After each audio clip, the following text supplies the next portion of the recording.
Hi, my name is Martin Higgins. I am the CEO of Housemartin of London, and it's a company where we facilitate the lives of the ultra high net worth, whether that's going to be teaching them etiquette, organising their staffing, their households, events, or anything that can create harmony within their homes.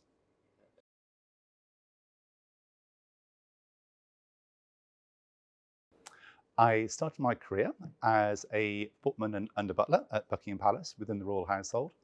I was there about 4 years, and I think the best thing that I've taken from that is during those years, you're working with the finest silver, the finest crystal.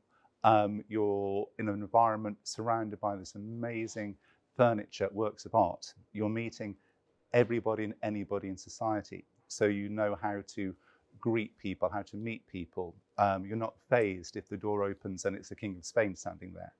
So taking that experience to, through the company and to other families, you're never fazed. You know exactly how to handle priceless objects, how to meet people, how to greet people. And I think that has been an invaluable exercise.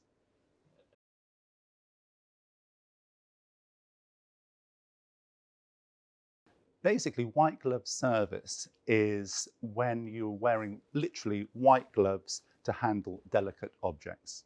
That's basically what the term means. But that can be transferred to any sort of area.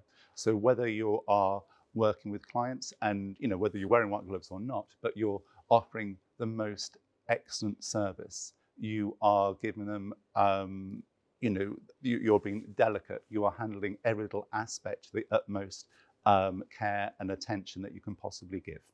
That's basically white glove service. In my opinion, offering white glove service is something where, from my experience, when you're meeting clients, I look at them and expect them to be royalty, whether it was the Queen of England or whoever it may be. So you're treating them with the utmost respect. So, again, you don't need to be stiff or stuffy. You need to sort of, in a way, anticipate their needs without them knowing that. So, most of my clients are international, so there's a level of expectation whenever they go to somewhere, and you've got to meet those expectations. You never necessarily need to surpass them because if they know what they want and what they like, and you need to deliver exactly that. So, for example, coming into a new, if you greet them the first time into a restaurant or a foyer, then you welcome with a smile. You don't want them to come in and say, "Oh, where am I? What do I do? Who do I need to see?" You have to be there to meet them and say, "Oh, welcome, come on in. How can I help you?" They notice everything, and then you need to anticipate that. You need to come in beautifully attired. You don't need to be smelling of cheap aftershave. You need to be there with a nice welcome smile, look presentable, make sure the area that they come into is pristine. As I say, they notice everything. If there's a light bulb missing, or perhaps if the cushion isn't plumped up, or if there's an empty coffee cup, all that stuff is unacceptable. It needs to be perfect. So as I say, imagine those people are royalty, the Queen of England, and you'd want everything to be perfect for that person to come in.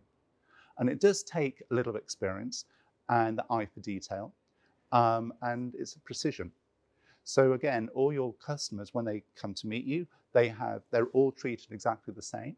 So each time they come in, you get the same level of service. It's the consistency and respect that you need to offer.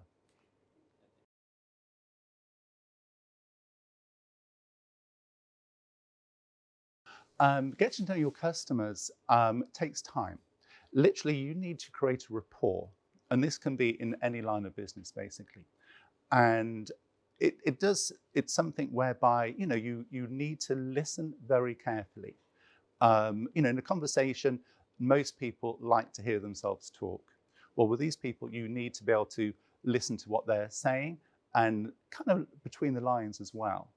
So, for example, if they ask for um, a coffee, then you've heard in the previous conversation they're fasting, perhaps do the intermittent fasting. Then you know that we won't offer them milk or sugar; they just want black coffee.